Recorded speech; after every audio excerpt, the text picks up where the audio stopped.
Mathematics physics from high school Pachamba Giridih. छात्रों, आज हम लोग क्लास 9 के चैप्टर 5 में हम लोग साउंड को आज पढ़ना है, ध्वनि। ये चैप्टर बहुत ही इंपॉर्टेंट चैप्टर है। इस पर हम लोग इस विस्तार से इसके जो भी टर्मिनोलॉजी है, इसके कॉन्सेप्ट पर हम लोग थोड़ा सा ध्यान देंगे। छात्रों, पिछली कक्षाओं में चैप्टर 4 में आप लोगों ने ऊर्जा, कार्य एवं ऊर्जा के बारे में आप लोगों ने पढ़ा होगा। उसमें आप लोगों ने कार्य क्या है, ऊर्जा का परिभाषा, ऊर्जा का रूप, ऊर्जा के संरक्षण का सिद्धांत आप लोगों ने पढ़ा। आप लोगों ने पढ़ा होगा कि ऊर्जा दो तरह की है, गतिज ऊर्जा, स्थितिज ऊर्जा। इन दोनों के योग को यांत्रिक ऊर्जा भी कहते हैं।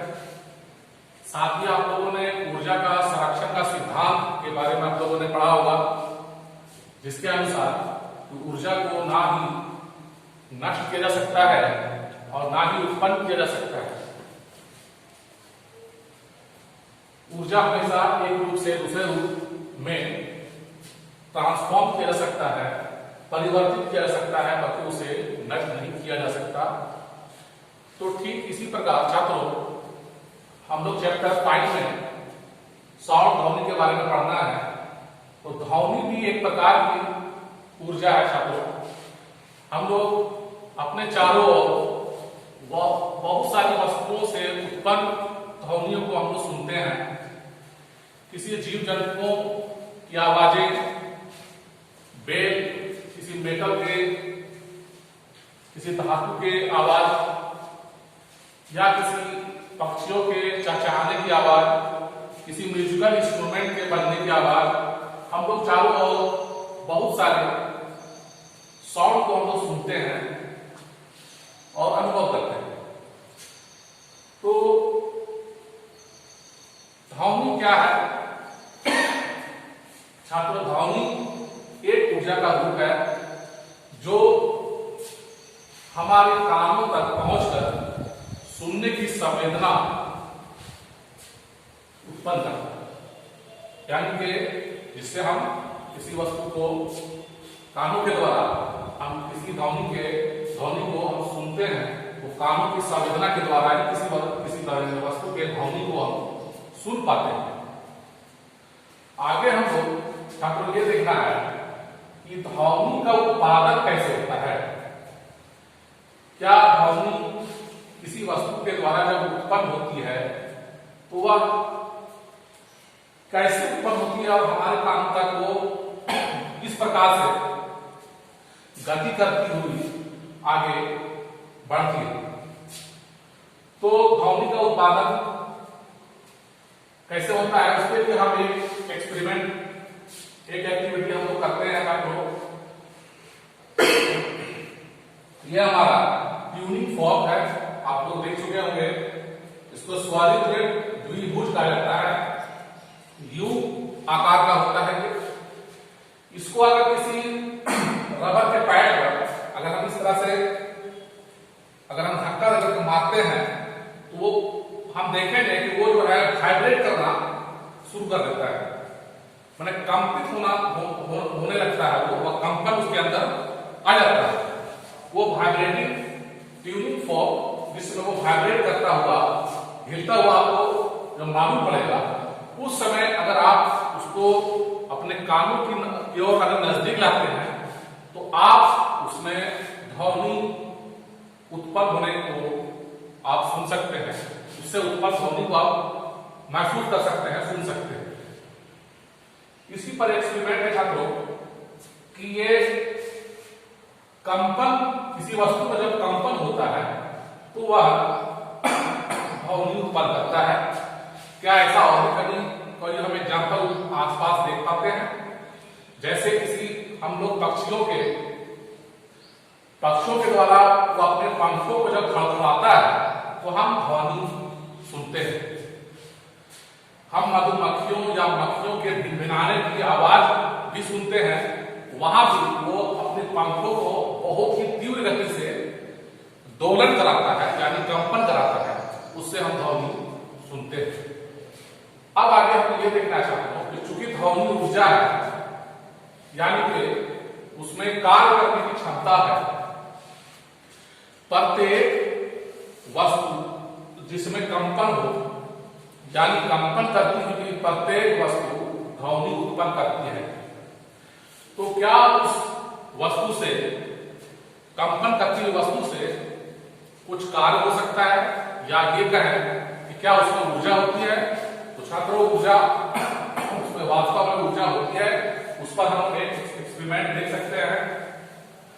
हम एक टेनिस बॉल को धागे से क्लैंप पर लटका करके हम सीधा उसके सामने में रखते हुए एक ट्यूनिंग फॉर्क को स्वरित द्विभुज को जो कंपन करता हुआ, मतलब किसी सतह पर उसको मारकर जब वो कंपन करने लगे, तो कंपन करता हुआ कोई स्वरित द्विभुज को अगर ये रेस्ट टेबल टेनिस बॉल के सामने अगर लाया जाए और उसके एक भुजा को, एक सिरा को उसमें सटा दिया जाए, तो हम देखेंगे ये टेनिस बॉल अपनी स्थिति से विस्थापित हो जाती है, यानी कि इसका जो गति है, इसका जो मोशन है, वो आगे की ओर चला जाता है। इस एक्सपेरिमेंट से हमें पता चलता है कि कंपन करती हुई जो ट्यूनिंग फॉर्क है, स्वरित द्विभुज है, इसमें ऊर्जा है। इसी ऊर्जा के कारण ये टेबल टेनिस बॉल जो है अपनी स्थिति से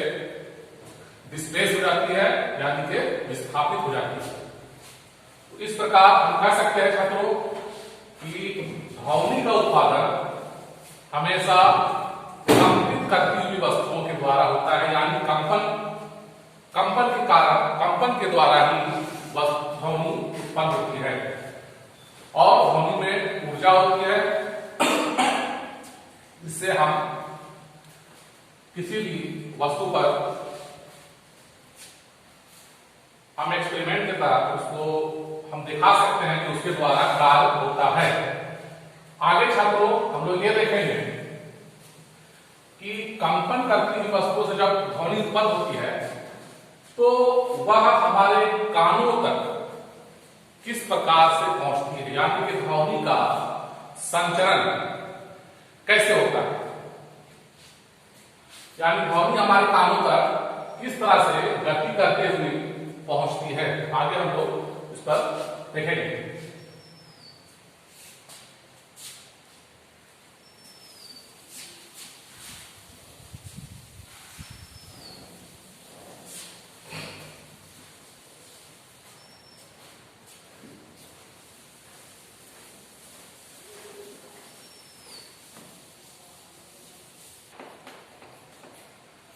आगे छात्रों देखना है हमें ध्वनि का संचरण किस प्रकार से होता है। अभी हम लोगों ने देखा कि ध्वनि उत्पन्न जो होता है वो प्रत्येक वस्तुओं के द्वारा उसके कंपन के कारण, दोलन के कारण होता है। तो इसी कंपन के कारण छात्रों ध्वनि का उत्पादन होता है और वह हमारे कान तक पहुंचती है। लेकिन उसकी गति किस तरह से होती है? ध्वनि के लिए संचरण का सबसे उपयुक्त माध्यम या सबसे नॉर्मल जो मीडियम है वो हमारा वायु है, हवा है। तो हमको ये देखना है कि हवा में, वायु में ध्वनि का संचरण, ट्रेवलिंग किस तरह से होता है। उसके लिए छात्रों हम लोग देखेंगे, एक्सपेरिमेंट करके देखेंगे कि ध्वनि वास्तव में एक तरंग होता है। ध्वनि ऊर्जा है और ध्वनि की जो गति होती है वह तरंग गति के रूप में होती है, यानी कि ध्वनि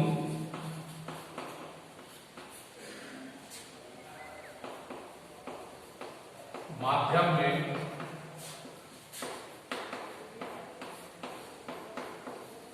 तरंग गति के रूप में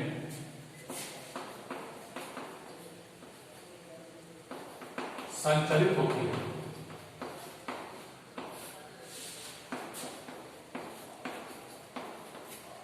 अब यहां छात्रों को देखना है कि ध्वनि माध्यम में तरंग गति के रूप में संचलित होती है। तो यहां जो तरंग गति है, ये तरंग गति क्या है? अब आगे हमें तरंग गति के बारे में समझना होगा कि तरंग क्या है।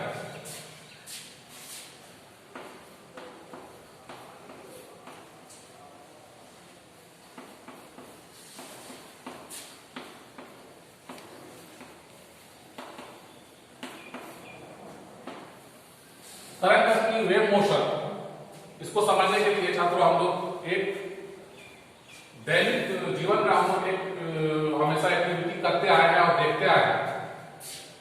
कभी किसी शांत ठहरे हुए पानी में, स्टिल वाटर में, किसी तालाब में या कुएं में अगर किसी पत्थर को वहां अगर गिराते हैं तो हम देखते हैं कि पानी में एक हलचल पैदा होता है और जिससे उस हलचल से पानी में लहर बनना स्टार्ट हो जाती है।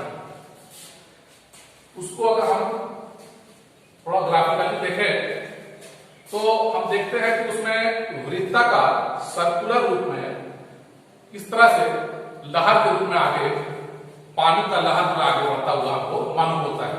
इसको अगर हम एक लाइन से अगर हम दिखाएं तो वो कुछ इस तरह से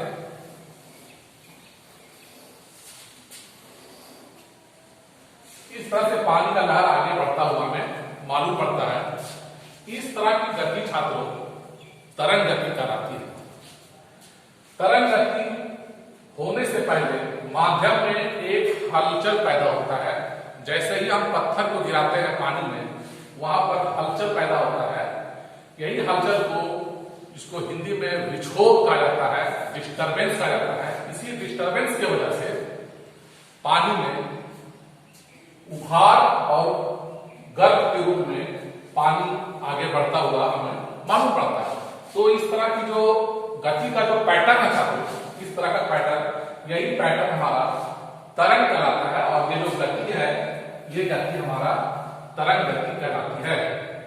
इसमें हम एक चीज और देखेंगे छात्रों कि जो हमारा पानी है, मालूम पड़ता है कि पानी आगे बढ़ रहा है, लेकिन वास्तव में पानी आगे नहीं बढ़ता है, बल्कि पानी का यानी कि जल का जो कण है, कण अपनी ही स्थिति में होता है। वो सिर्फ कंपन करता हुआ, दोलन करता हुआ, आगे पीछे दोलन करता हुआ अपने आगे के जो कण है उसको ऊर्जा हस्तांतरित करते हुए उसको भी कंपित कर देता है। इस तरह से आगे का जो कण है वो भी अगला कण को कंपित कर देता है। इस तरह से वो आगे पीछे कंपन करता हुआ सारा जो कण है पानी का, जो वो सब कंपन में आ जाता है, वाइब्रेटिंग मोड में आ जाता है। वो वाइब्रेशन कुछ इस तरह से होता है। उसमें पार्टिकल हम देख सकते हैं छात्रों कि इसमें पानी का जो कण है वो ऊपर या नीचे इस तरह से वो गति करता है। इस पर हम एक एक्सपेरिमेंट कर सकते हैं कि क्या पानी में जो विक्षोभ होता है, पानी में जिसको जल तरंग कहते हैं, जिसको वाटर रिपल भी कहा जाता है, क्या पानी आगे बढ़ती है? क्या माध्यम भी आगे बढ़ता है? तो नहीं। माध्यम आगे अगर पानी आगे बढ़ता तो वो हमारा जल का बहना कहलाता, बल्कि तरंग नहीं कहलाता। जल का बहना छात्रों और है, पानी का बहना और है। जैसे नदी में पानी बहता हुआ मालूम होता है, ये और है। और पानी में जो तरंग पैदा होना, ये और है। तरंग जब पैदा होता है तो पानी का कण सिर्फ दोलन करता हुआ, यानी कि कंपन करता हुआ अपने आगे के कणों को भी कंपित करता है। हम अगर किसी सूखे हुए पत्ते को या किसी हल्की वस्तु को अगर हम पानी पर रखें तो हम अक्सर उसको देख सकते हैं कि वो आगे पीछे हिलता हुआ आपको नजर आएगा, लेकिन आगे बढ़ेगा नहीं। तो इससे हम स्पष्ट समझ सकते हैं कि पानी का जो कण है वो आगे नहीं बढ़ता, बल्कि सिर्फ पानी का जो कण है उसमें ऊर्जा हस्तांतरित होता है, यानी कि एनर्जी का ट्रांसफर होता है, जिससे आगे के कणों को भी वो गतिमान यानी कि कंपित करना स्टार्ट कर देता है। इस तरह की गति छात्रों तरंग कहलाती है। अब इसका परिभाषित इसको हम लोग कर सकते हैं। तो छात्रों सबसे पहले तरंग में क्या होता है? एक विक्षोभ पैदा होता है। विक्षोभ क्या है? एक लहर है, एक डिस्टरबेंस है। तो तरंग एक तरंग किसी माध्यम में एक विक्षोभ है जिसके द्वारा माध्यम के कण अपनी माध्य स्थिति यानी रेस्ट पोजीशन के आगे पीछे आवर्त गति में गति करते हुए दोलन करते हुए माध्यम में संचरित होता है। एक बार फिर से छात्रों, तरंग गति क्या है? तरंग गति किसी माध्यम में उत्पन्न वह विक्षोभ है जिसके द्वारा माध्यम के कण अपनी माध्य स्थिति के आगे पीछे कंपित होते हुए माध्यम में संचरित होते हैं। इस तरह की गति को तरंग गति हम कह सकते हैं।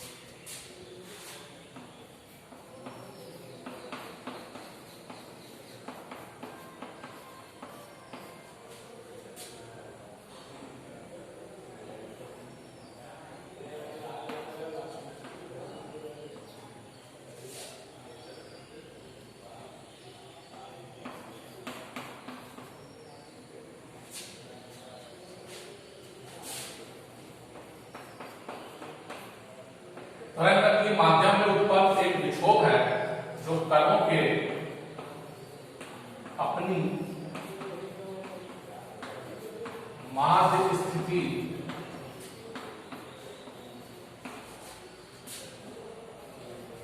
के आगे पीछे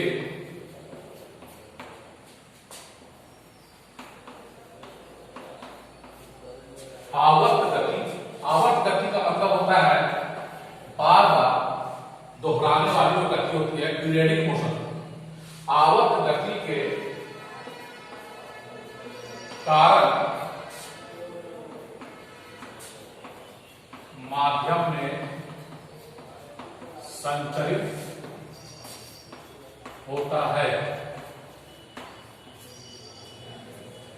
तो इस प्रकार तरंग गति का हम लोग परिभाषा इसको हम लोग लिख सकते हैं, परिभाषित कर सकते हैं। तरंग गति माध्यम में उत्पन्न एक विक्षोभ है जो कणों के अपनी माध्य स्थिति के आगे पीछे आवर्त गति के कारण माध्यम में संचरित होता है। छात्रों, यहाँ पर माध्य स्थिति क्या है? पानी का जो लेयर था, शांत था, मान लेते हैं ये कोई कण है, ये अपनी माध्य स्थिति, अपना जो रेस्ट पोजीशन, ये हमारा रेस्ट पोजीशन है। जैसे ही इसमें यहाँ पर कोई पत्थर से हम यहाँ पर पत्थर डालते हैं, पानी में एक विक्षोभ पैदा होता है।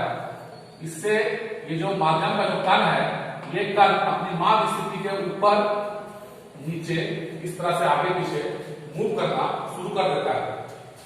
ये कण फिर आगे के कण को ऊर्जा देते हुए उसमें भी कंपन ले आता है। इस तरह से आगे हर एक जो कण है सब में ये ऊर्जा ट्रांसफर होते हुए उसको भी कंपित कर देता है। तो इस तरह से ये गति आगे बढ़ती है। छात्रों, चूंकि कंपित वस्तु में, कंपित कण में ऊर्जा होती है, ये ऊर्जा जैसे जैसे आगे बढ़ता है घटते हुए आगे बढ़ता है, यानी कि आगे जाते जाते ये फिर कम होता चला जाता है। आप आगे देखेंगे तो वो एक सीधा लाइन यानी कि शांत हो जाता है। तो हमारा ध्वनि जो है वो भी एक तरंग गति के रूप में हमारे कानों तक पहुंचता है। आगे देखेंगे छात्रों कि तरंग गति का भी प्रकार है, तरंग गति का भी टाइप्स है।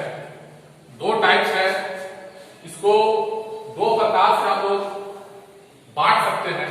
एक है इसके ओरिजिन के बेसिस पर यानी व्युत्पत्ति के आधार पर, दूसरा है कणों की गति के आधार पर। जैसे अभी हमने बताया कि ये शांत पानी में जब विक्षोभ उत्पन्न होता है, यहाँ पर कण का जो मोशन है, गति है, वो आगे पीछे होता है। ये हमारा तरंग का गति का दिशा हो गया, डायरेक्शन। इस डायरेक्शन के आगे पीछे यानी लंबवत कणों का जो है गति होता है। तो कणों की गति के आधार पर तरंग को बांटा जा सकता है दो भाग में, अथवा तरंग की व्युत्पत्ति के आधार पर यानी इसके ओरिजिन के आधार पर भी बांटा जा सकता है। आगे हम लोग इसको देखते हैं।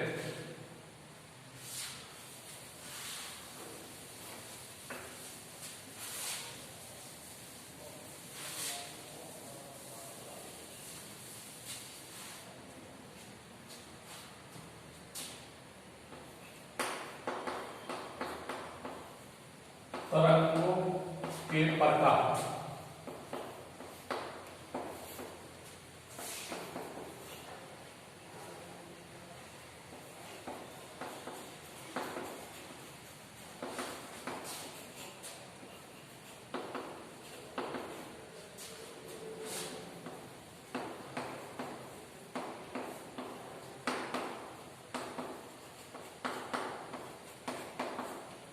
व्युत्पत्ति के आधार पर on the basis of origin.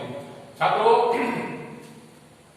तरंग का जो उत्पादन होता है उसका जो ओरिजिन होता है उसके आधार पर तरंग को दो पार्ट में बांटा गया है। पहला है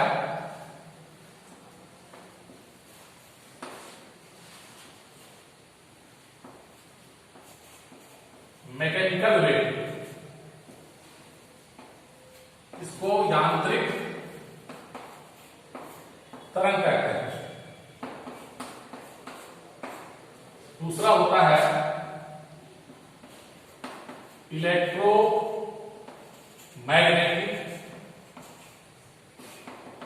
वेव, इसको अयांत्रिक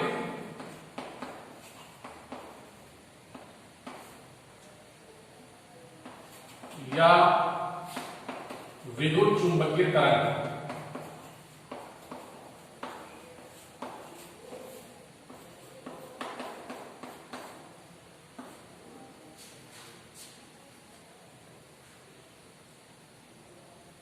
दो तरह का तरंग होता है छात्रों। तरंगों के प्रकार on the basis of origin, व्युत्पत्ति के आधार पर यानी से जहां से वो उत्पन्न होता है उसके आधार पर दो तरह का होता है, एक मैकेनिकल वेव, एक इलेक्ट्रोमैग्नेटिक वेव, यांत्रिक तरंग, अयांत्रिक तरंग या विद्युत चुंबकीय तरंग।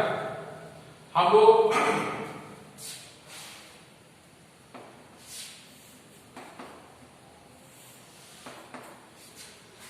जानते हैं छात्रों कि चैप्टर 4 में कार्य ऊर्जा के बारे में जो पढ़ा था उसमें हम लोगों ने यांत्रिक ऊर्जा के बारे में पढ़ा था।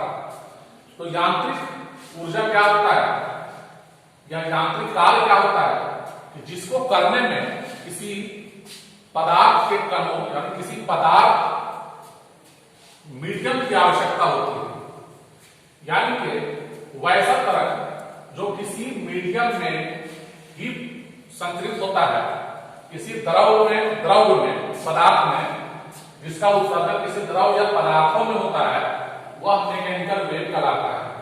इलेक्ट्रोमैग्नेटिक वेव्स अयांत्रिक या विद्युत चुंबकीय तरंग वैसा तरंग होता है कि जो जिसके संचरण के लिए किसी माध्यम की आवश्यकता नहीं होती, यानी वह बिना किसी द्रव में किसी पदार्थ में संचरित हुए भी वह गमन कर सकता है।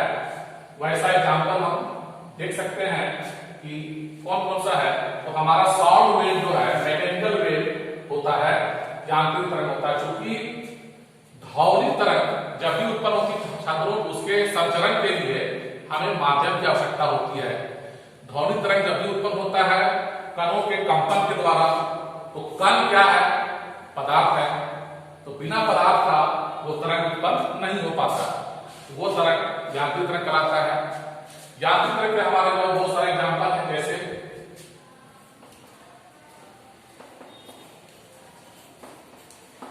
एग्जाम्पल हो गया आपका ध्वनि तरंग,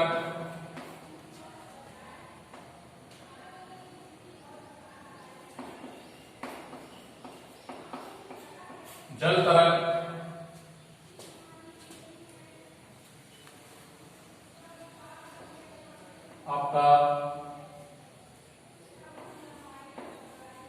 प्रघाती तरंग,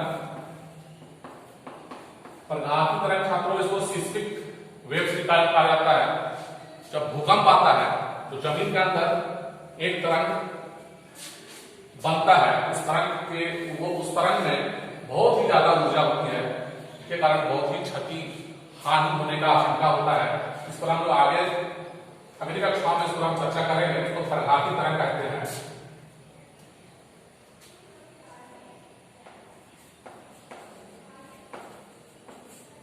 समुद्री लहर की तरंग, ये हमारी समुद्री लहर, समुद्रों में जो लहर हम देखते हैं वह एक तरंग है। ये सारा हमारा यांत्रिक तरंग कहलाता है। आज यांत्रिक तरंग में, विद्युत चुंबकीय तरंग में हमारा एग्जाम्पल है कि जैसे हमारा प्रकाश, प्रकाश जो हमारा ऊर्जा है छात्रों, ऊष्मा की ऊर्जा का रूप है।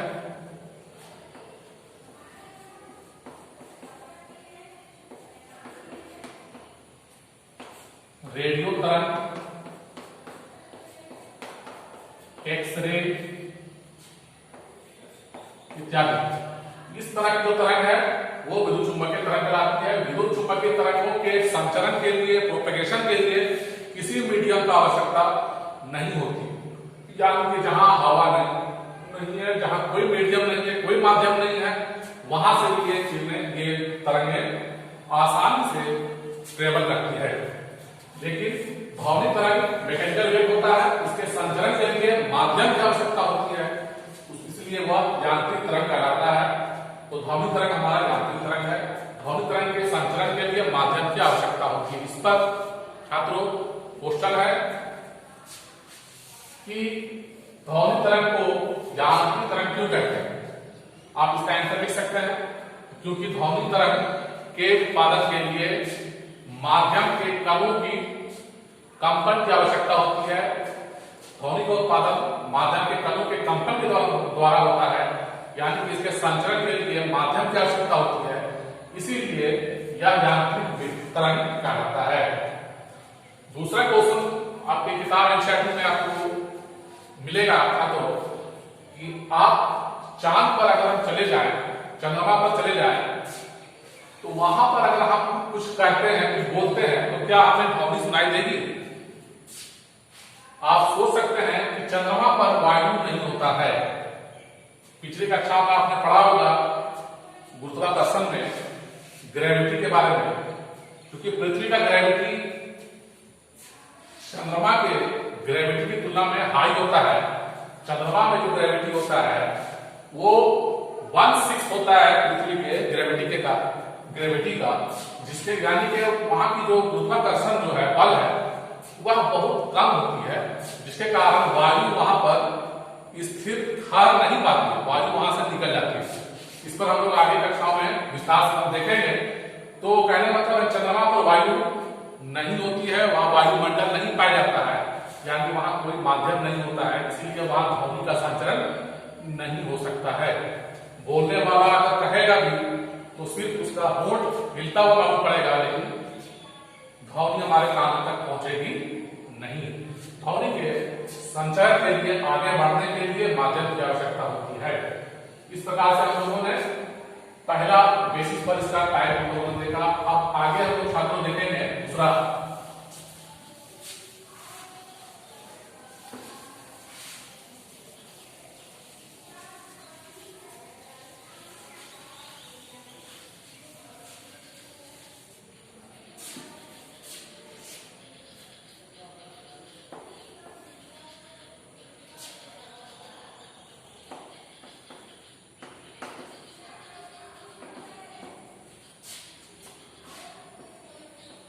On the basis of motion of particle, माध्यम में कणों की गति के आधार पर तरंग का यह प्रकार, माध्यम में कणों का जो गति होता है, जो मूवमेंट होता है, उसके आधार पर तरंग मुख्य रूप से दो तरह की तरंगें होती है, एक ट्रांसवर्स वेव जिसको अनुप्रस्थ तरंग कहा जाता है, दूसरा अनुदैर्घ्य तरंग जिसको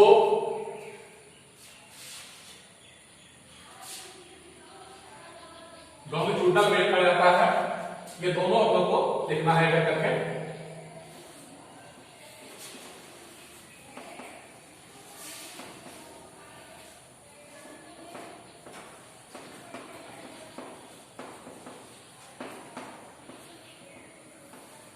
अनुप्रस्थ तरंग,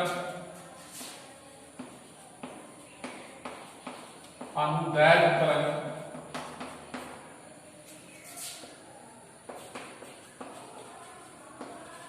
इसको ट्रांसवर्स वेव कहते हैं, इसको लॉन्गिट्यूडनल वेव कहते हैं।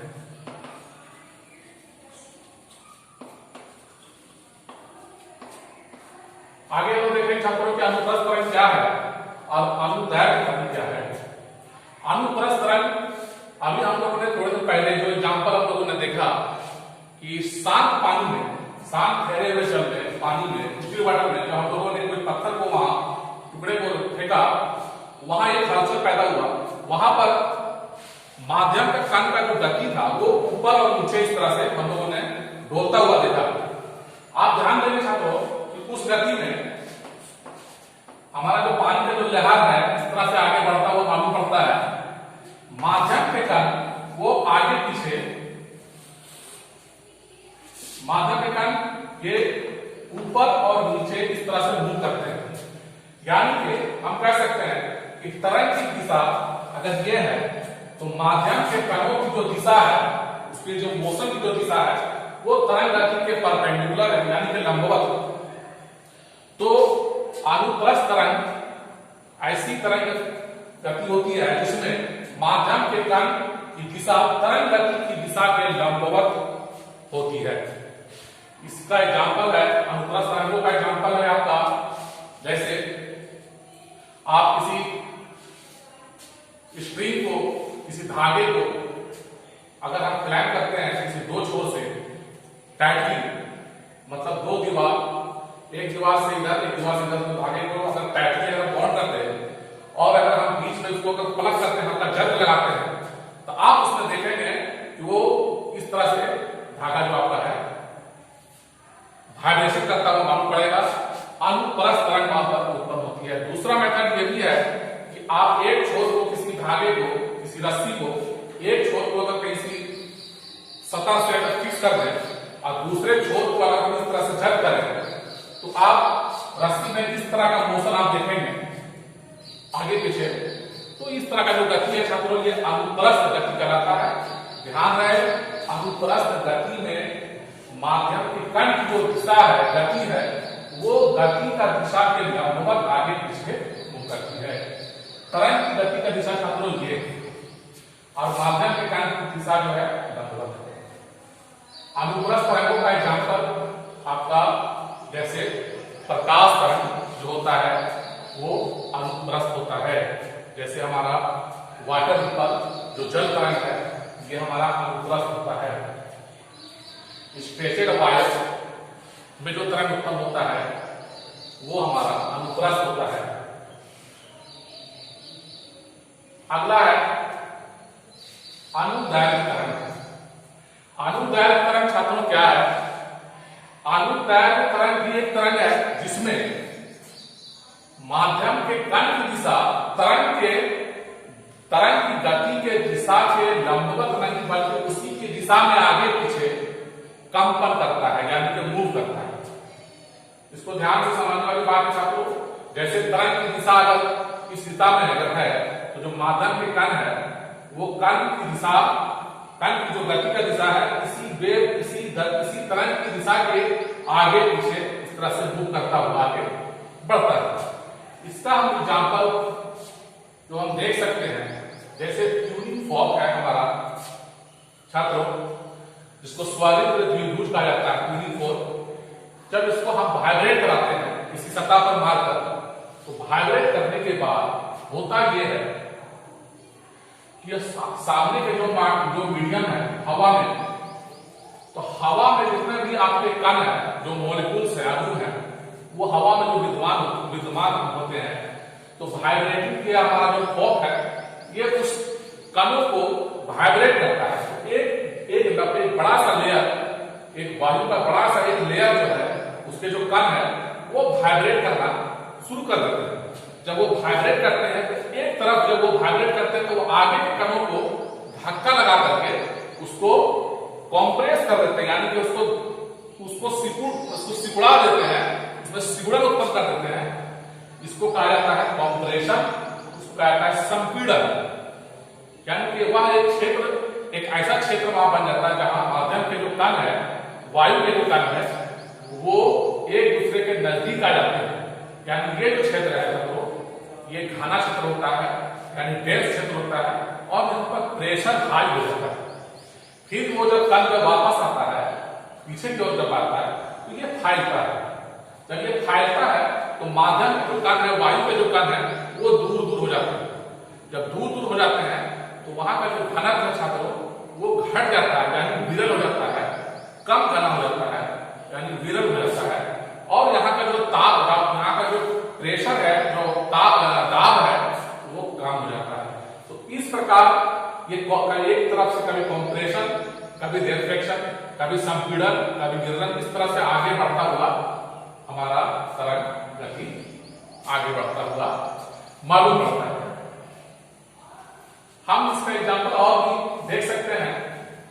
यहां पर हम एक एग्जाम्पल से देखते हैं, ये ट्यूनिंग फोर्क है, आपका कंपन करता हुआ ट्यूनिंग फोर्क। सामने हमारा एक मीडियम है, मीडियम क्या है? वायु है। वायु के जो कण है वो हमारे मॉलिक्यूल्स है, एयर मॉलिक्यूल्स है। एयर मॉलिक्यूल सामने जो भी है, ये कंपन करता हुआ उस मॉलिक्यूल्स को वाइब्रेट कर रहा है। वाइब्रेट करने के समय वो मॉलिक्यूल्स आगे बढ़ता है, वो कंप्रेस होता है, यानी दब जाता है, संकुचित हो जाता है। ये क्षेत्र आपका संकुचन का क्षेत्र है। इसको सी से हम लिखते हैं कंप्रेशन, यानी इसको कहते हैं संपीड़न। आपको संपीड़न का मतलब होता है कंप्रेस। गैस का जो भी कण होता है छात्रों, उसको हम कंप्रेस कर सकते हैं, उसको हम फैला भी सकते हैं। उसके आयतन में हम कमी करके उसको कंप्रेस कर सकते हैं, आयतन उसको हम बढ़ा करके उसको फैला सकते हैं। एक क्षेत्र यहां पर ये संपीड़न का क्षेत्र है, दूसरा क्षेत्र आपका ये जो फैला हुआ जो क्षेत्र है, इसको आर से लिखते हैं रेफ्लेक्शन, इसको कहा जाता है विरलन। छात्रों ये जो रीजन है, ये जो क्षेत्र है, तो ये क्षेत्र आपका उच्च दाब का क्षेत्र होता है, जहां पर वायु का कण का जो घनत्व है वो ज्यादा होता है। आप स्पष्ट रूप से देख सकते हैं कि यहाँ कणों का जो दूरी है वो कम दूरी होता है, नजदीक नजदीक होते हैं। और ये जो क्षेत्र है आपका रेफ्लेक्शन, या आपका जो विरलन का जो क्षेत्र है, यहाँ कण का दूरी दूर दूर है, यहाँ प्रेशर भी कम होता है और घनत्व भी कम होता है।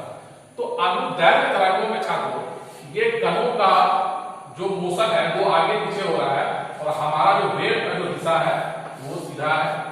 तो उसी दिशा में कणों का भी गति जो है उसी दिशा में होता है। तो स्पष्ट रूप से हम देख सकते हैं कि अनुदैर्घ्य तरंग वैसा तरंग होता है जिसमें माध्यम के कण तरंग की गति की दिशा के अनुदिश, यानी उसी दिशा में गति करते हैं, आगे पीछे करते हैं। आगे आप लोग एग्जाम्पल और देख सकते हैं।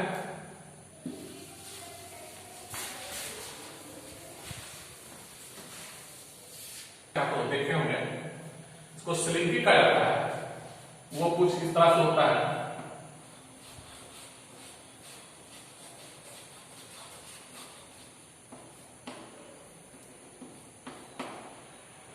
स्लिंगी क्या होता है? एक स्प्रिंग का एक खिलौना होता है, उसको हम लोग हाथ से, बच्चे लोग उसको इस तरह से आगे पीछे करने से उसको आसानी से उसको मूव किया जा सकता है।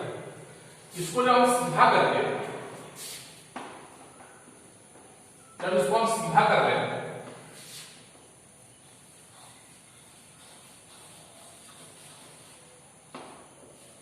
सीधा करके एक सिरे को अगर हम आगे पीछे जब धक्का देते हैं, कभी एक बार आगे पुश करते हैं, उस पर फिर थोड़ा आगे करते हैं, इस तरह से आगे करते रहते हैं, तो हमको यहां पर एक पैटर्न नजर आएगा।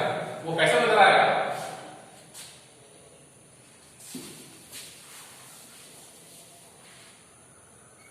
हमें यहां पर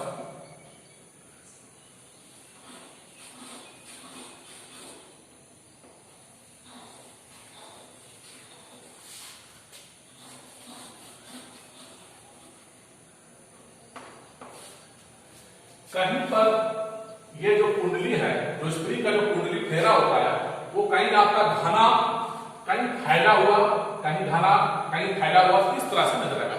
ये छात्रों, ये एक्सपेरिमेंट दिखाने का मतलब सिर्फ यही है कि ये वही केस है जो हमारा यहाँ पर वायु में जो हम लोगों ने समझा, वायु में जो होता है संपीड़न और विलयन, ठीक उसी प्रकार से यहाँ पर उसी तरह से कंटिन्यू होता है। जब सिलिंडर को बार बार इस तरह से दबाया जाता है तो उसके जो कुंडली का जो घेरा है वो कहीं ज्यादा वो संकुचित होता है, कहीं दूर होता है, कहीं संकुचित होता है। इस तरह से एक पैटर्न बनता है हमारा आगे की।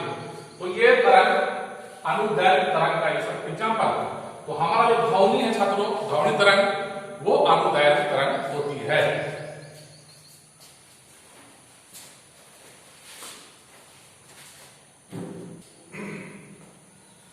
तो इस तरह से छात्रों हम लोगों ने देखा कि व्युत्पत्ति के आधार पर on the basis of origin waves दो टाइप्स का है। कौन कौन? मैकेनिकल वेव, यांत्रिक तरंग, और इलेक्ट्रोमैग्नेटिक वेव्स, अयांत्रिक तरंग, विद्युत चुंबकीय तरंग। माध्यम के कणों की दिशा के आधार पर, कणों की गति के आधार पर तरंग जो है दो प्रकार का होता है, एक अनुप्रस्थ तरंग, एक अनुदैर्घ्य तरंग। अनुप्रस्थ तरंग में माध्यम के कणों की दिशा तरंग की गति की दिशा के लंबवत होती है।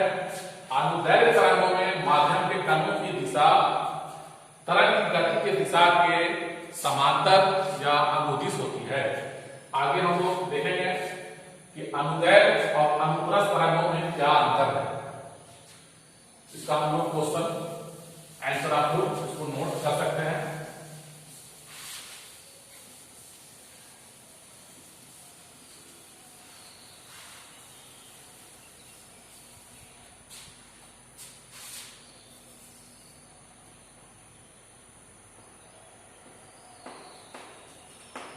अनुप्रस्थ तरंग तथा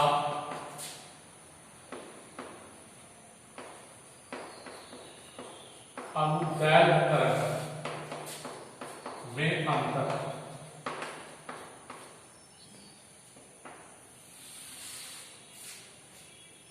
इसमें क्या अंतर है छात्रों? आप लोग अपना कॉपी में इसको नोट करते चलाएंगे।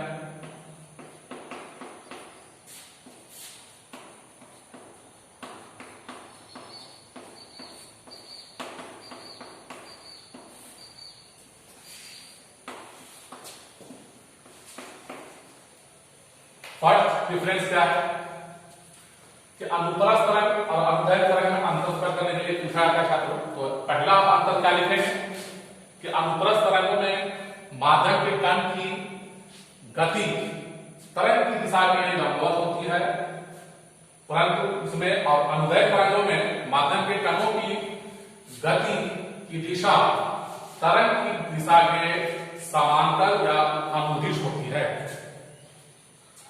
दूसरा एग्जांपल है कि अनुप्रस्थ तरंगों में, अनुप्रस्थ तरंग में रिंग और गर्त के रूप में आगे बढ़ती है। हम इसको लिख सकते हैं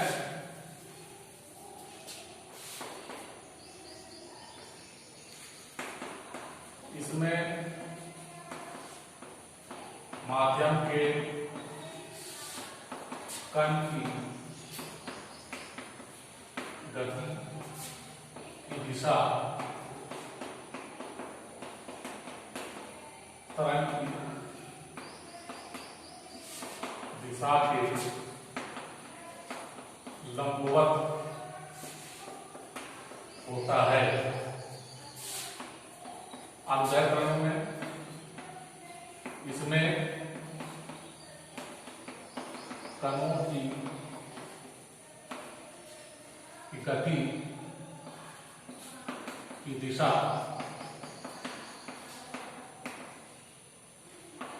तरंग गति की दिशा के अनुदिश, यानी कि उसी दिशा में अनुदिश होता है। अगला है दूसरा है अनुप्रस्थ तरंगों के बारे में हम लोगों ने जो छात्रों को पढ़ा, जो एग्जाम्पल हम लोग देखा, तो उसमें कुछ इस तरह का पैटर्न हम लोग देख रहे थे।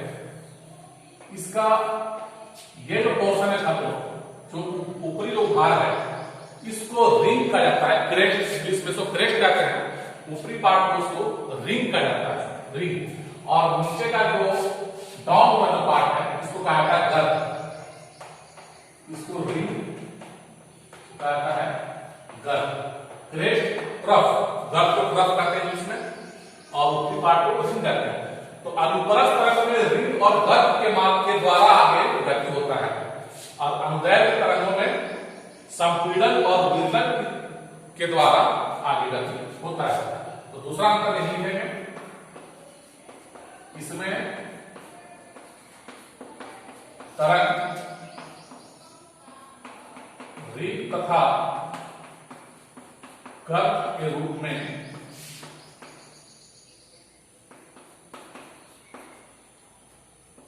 आगे बढ़ती है।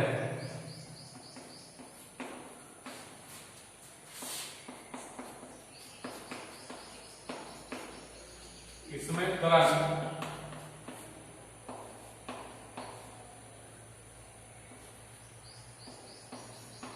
संपीड़न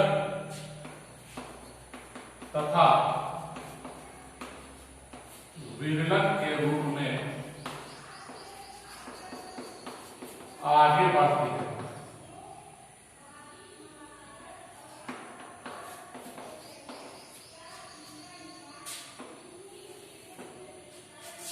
तीसरा है, आप इसका एग्जाम्पल ले सकते हैं,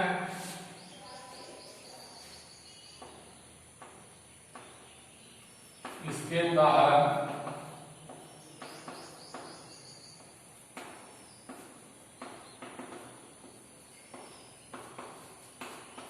प्रकाश, जल तरंग,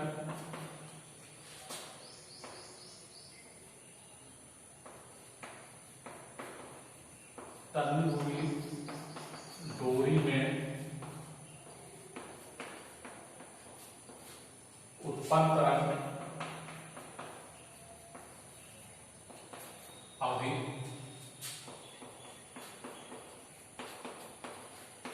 इसके उदाहरण हैं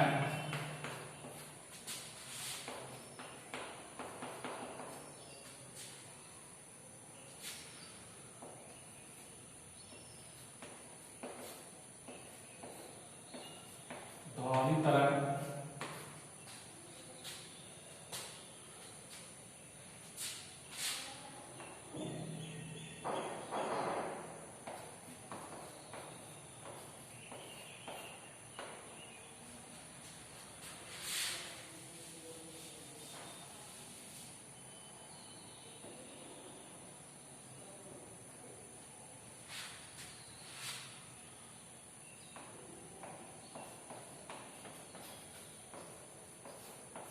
स्लिंगी में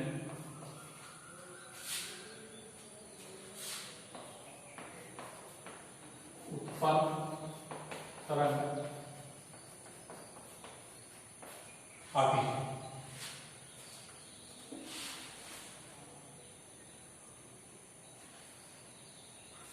इस तरह से हम लोग और एग्जाम्पल दे सकते हैं। तो अनुप्रस्थ तरंग और अनुदैर्घ्य तरंग में मुख्य रूप से दो अंतर है। और भी इसका एग्जाम्पल अच्छा, तो अनुप्रस्थ तरंग को ध्रुवन किया जा सकता है और अनुदैर्घ्य तरंगों का ध्रुवन नहीं किया जा सकता। कि ध्रुवन हमारा जो टॉपिक्स है वो अगला कक्षाओं में है, जिसके हम उसको अंतर में नहीं लिख रहे हैं, क्लास 12 में आप लोग उसको पढ़िए। तो इस प्रकार से तरंगों का दो प्रकार, अनुप्रस्थ और अनुदैर्घ्य तरंगों में अंतर हम लोग इस तरह से लिख सकते हैं। आपको होमवर्क के रूप में छात्रों कॉपी में इसको होमवर्क करेंगे कि ध्वनि तरंग में यांत्रिक तरंग कहलाती है, क्यों? दूसरा क्वेश्चन है कि ध्वनि चंद्रमा पर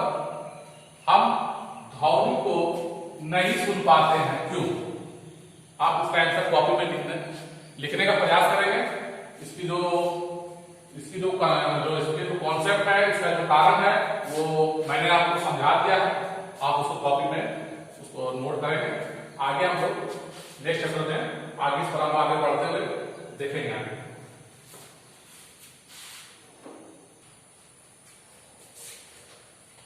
छात्रों, आप लोग कुछ होमवर्क के रूप में इस क्वेश्चन का आप लोग आंसर जो है प्रॉब्लम में लिखेंगे।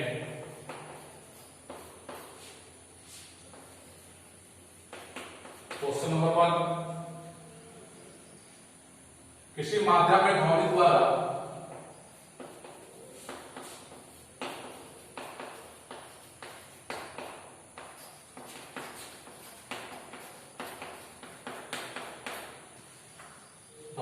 उत्पन्न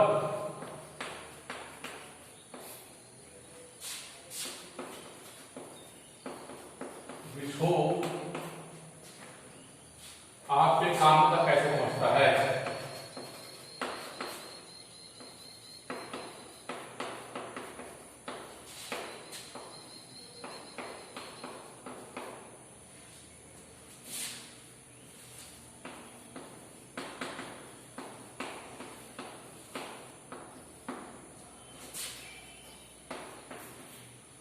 अगला क्वेश्चन आया,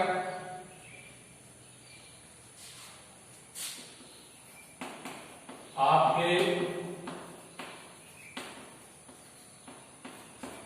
विद्यालय की घंटी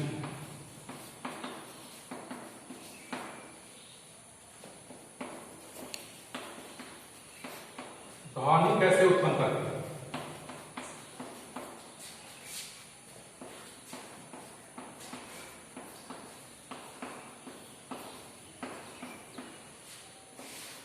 अगला क्वेश्चन है,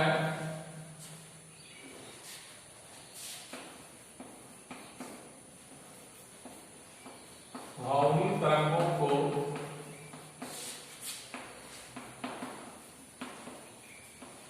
यांत्रिक तरंग क्यों कहते हैं?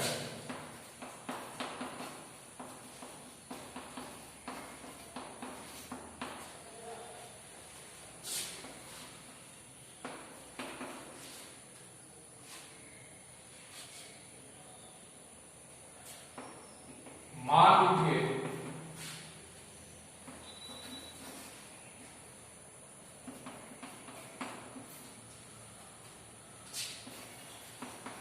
आप अपने मित्र के साथ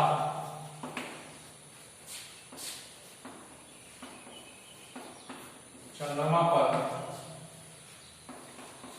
गए हैं।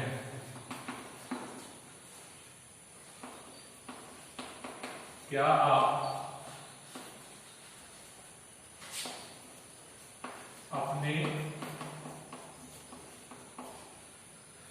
मित्र द्वारा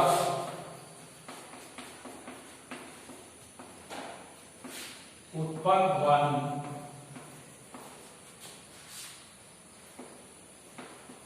को सुन पाएंगे?